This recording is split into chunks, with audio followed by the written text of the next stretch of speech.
Okay, so I'm looking at your arguments and I'm going to create some new ones to just kind of try to demonstrate how best to move through this. So we're going to make sure mainly that the terms don't change inside the argument. So if we're looking at this one, premise one is if the FDA approved the vaccine, then the vaccine is safe. The rest of the argument is written for you by the first one, by the first premise there. And here's how. You have to remember that what you're doing here is if P, then Q. P is true, so Q follows. And P means the same thing every single time, and Q means the same thing every single time it appears, just like in an algebraic expression. So we already have the P and the Q. The P here is the FDA approved the vaccine. The Q is the vaccine is safe. So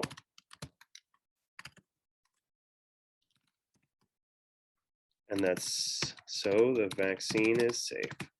That's your first argument. It can't be anything else. The stuff about those who reject the vaccine is not, it can't be a part of this argument. It can be a part of a different argument.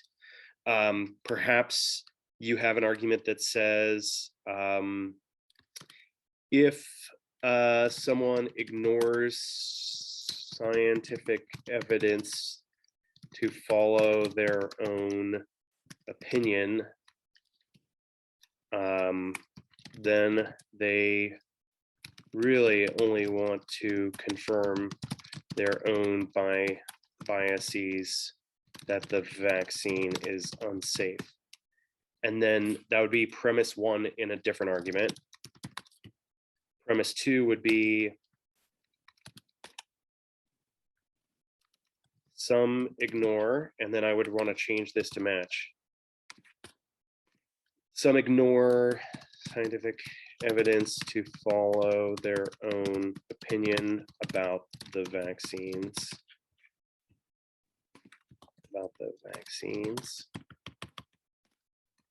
Conclusion, then they really only want to confirm their own biases.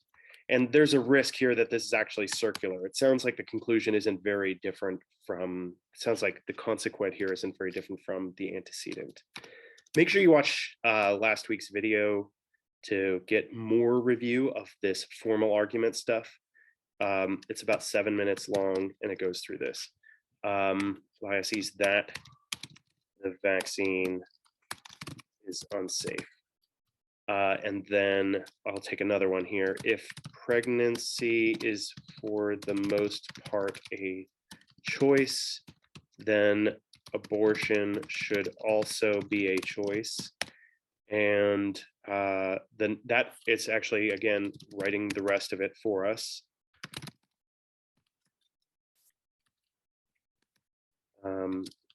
We just have to affirm premise, pregnancy is for the most part a choice.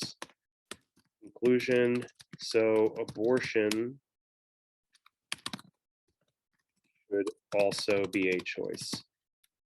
This is one of those ways where you can be dealing with a really controversial issue, but the way that we're doing it is we're just taking it kind of mechanically as a step-by-step argument.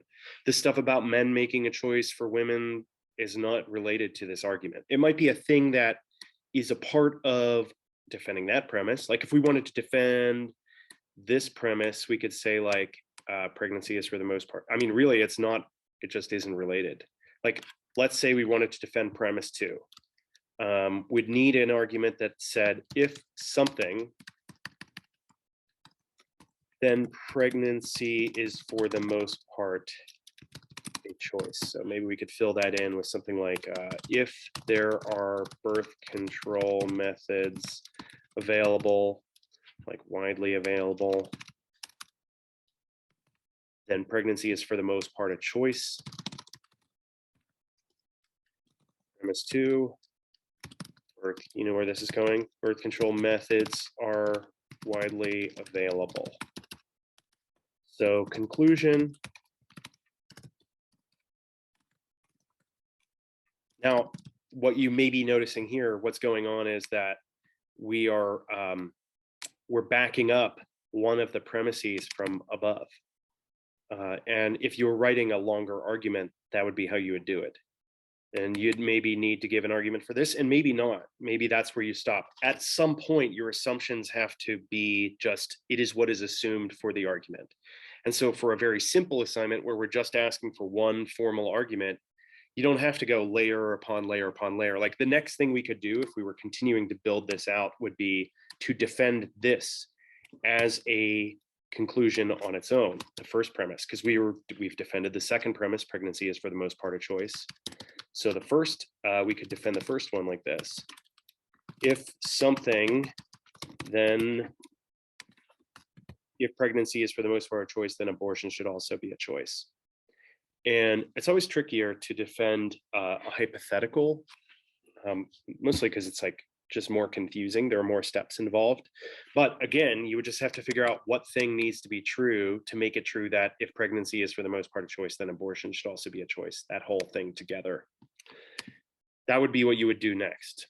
But this week and last week, when we just did formal arguments, something like any of these is totally fine, where you just have a premise that sets up a hypothetical, and then your premise 2 would be to confirm that the hypothetical holds true, that the antecedent in the hypothetical holds true, so you can conclude that the consequent follows. And that's it. That's what this assignment is. I hope this is helpful. Please follow up with any questions you might have.